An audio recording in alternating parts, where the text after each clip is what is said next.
নদীর ধারে বাস দুঃখ 12 মাস।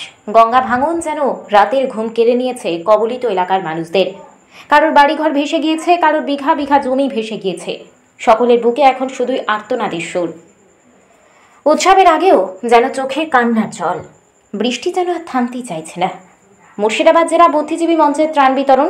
মোহাম্মদ জুলফিকার আলীর উদ্যোগে গঙ্গা কবলিত এলাকায় এবার তুলে দিলেন ত্রাণ। গঙ্গার ধারে যাদের বাস সেই সব সাধারণ মানুষদের হাতে তুলে দিলেন তেল, চাল, আলু, ডাল, মুড়ি সহ আরও প্রাথমিক কিছু সামগ্রী। সেই সঙ্গে তুলে দেওয়া হলো শুকনো খাবার। শামসেরগঞ্জে লোহরপুর গঙ্গা ভাঙন কবলিত মানুষদের হাতে নিজে হাতে করে তুলে দিলেন জুলফিকার আলী। ছিলেন অন্যান্য সদস্যরাও। সকলে মিলে গঙ্গা ভাঙন কবলিত মানুষদের পাশে থাকার বার্তা দিলেন তারা। আমরা মুর্শিদাবাদ জেলা বুদ্ধিজীবী মঞ্চ গতকাল থেকে উপলব্ধি করেছি যে এখানে আমাদের যে গঙ্গা ভাঙন হয়েছে লোহরপুর এবং শিকদারপুরে, এতে 12টি পরিবারের প্রায় 76 জন মানুষ ক্ষতিগ্রস্ত হয়ে লোহরপুর এমএসকে স্কুলে আশ্রয় গ্রহণ করেছে। আরও কিছু মানুষ আত্মীয় স্বজনের বাড়ি চলে গেছে, কিন্তু আমরা জানতে পেরেছি সরকারি বেসরকারিভাবে কোনো ত্রাণ যারা শিবিরে অবস্থান করছে তাদের কাছে পৌঁছয়নি।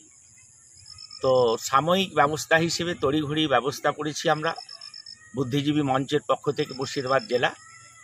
এখানে খাদ্য সামগ্রী মূলত এমনকি মুড়ি তাৎক্ষণিকভাবে খেতে পারে থেকে শুরু করে আলু, চাল, ডাল, তেল এবং সব কিছুই আমরা যারা প্রাত্যহিক জীবনে দরকার হয় সেগুলো আমরা সরবরাহ করে এলাম, যে 5-6 দিন তারা যেন এটা খেতে পারে। আমরা বুদ্ধিজীবী মঞ্চ এটা মনে করি এটা সাফিসিয়েন্ট নয়।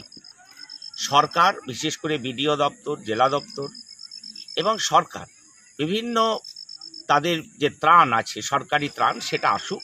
সেই ব্যাপারেও মুর্শিদাবাদ জেলা বুদ্ধিজীবী মঞ্চ আমরা ব্যাপকভাবে তৎপর থাকব।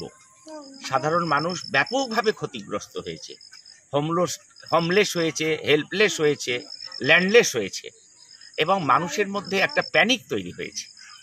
এটা স্থায়ী সমাধান, স্থায়ী পুনর্বাসন ছাড়া তো সম্ভব হবে না। আমরা সাময়িকভাবে মানুষের পেটের খাদ্যটা কিভাবে পাওয়া যায় সেই প্রক্রিয়া করলাম।